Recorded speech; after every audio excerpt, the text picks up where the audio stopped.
Toastmaster. Fellow Toastmasters, honored guests, greetings. I wanted to read this first because it pertains to the introduction.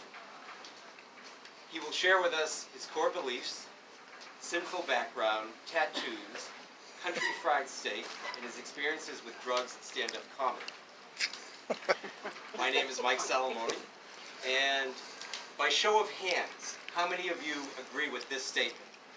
The best time to solve a problem is before it becomes one. Right?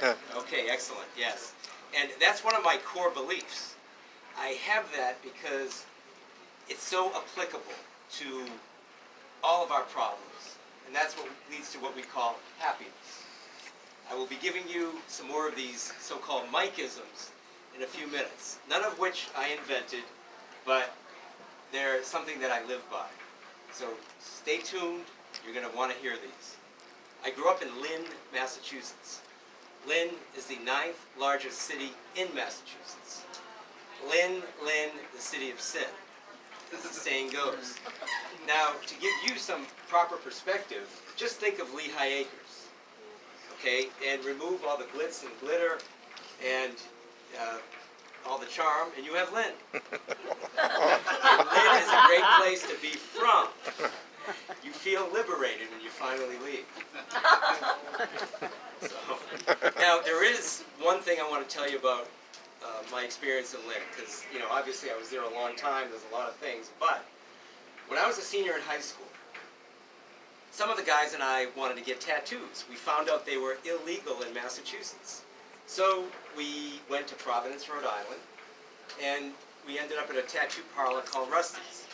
Rusty was a big biker guy with all these tattoos. He had long hair, mean look on his face, the jacket, and assuming nothing else, he was a law-abiding businessman because he asked to see IDs. He had to be 18. So one of my buddies hands Rusty his ID. Rusty looks at the ID, looks at the kid, looks at the ID, and says, "Oh, you're Richard Bourgeois?" The kid says, "Yes, sir. I'm Richard Bourgeois." So Rusty says, "Okay, Richard, how do you spell your last name?" The kid's going, B-U, forget it, man, you're not getting a tattoo. So he moaned and groaned about it on the way home. You know, there's more to the story, but I do have to move on. I became a member of this Toastmasters group because I want to socialize with all of you nice people, and I need one more intellectual pursuit, I think, so why not do this? It's been great so far. And from Lynn, I moved to Athens, Georgia. I was a student at the University of Georgia, College of Pharmacy. I want to tell you exactly what I learned there. Okay, I learned about grits, I learned about black-eyed peas, fried okra, country fried steak, and of course, Southern hospitality. I became a pharmacist because I wanted to apply my natural aptitude for science to help people with their health care. Time for more Mike-isms. Right here. Health is wealth. Life is better for those who exercise their body and their brain. There's no growth in the comfort zone. There's no comfort in the growth zone. So you must push. Okay? That means persist until something happens. The platinum rule, treat others as they wish to be treated. And I love this one. The important are rarely famous, and the famous are rarely important. Finally, the best way to predict the future is to create it. That's a direct quote from President Abraham Lincoln.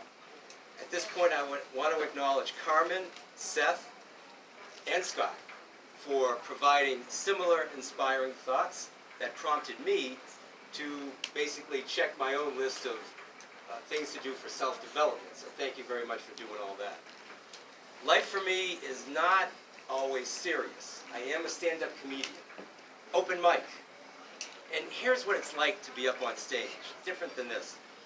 It's black, it's dark out there. You can't see anyone except for maybe a couple of people in front of you. So you do the best you can to make people laugh. It's not about seeking approval or seeking validation. It's all about basically just amusing yourself. Now, not everybody laughs at all my jokes, for sure. But I have this one joke that I tell, and it gets like a weird response every time. And this is the response. Ooh. All right, and I think what they're doing is acknowledging that I touched upon some inconvenient truth that maybe is a little painful, so they kind of don't know how to respond except to do that. And also, I think all my jokes are funny. Every comedian does. You just have to be that way.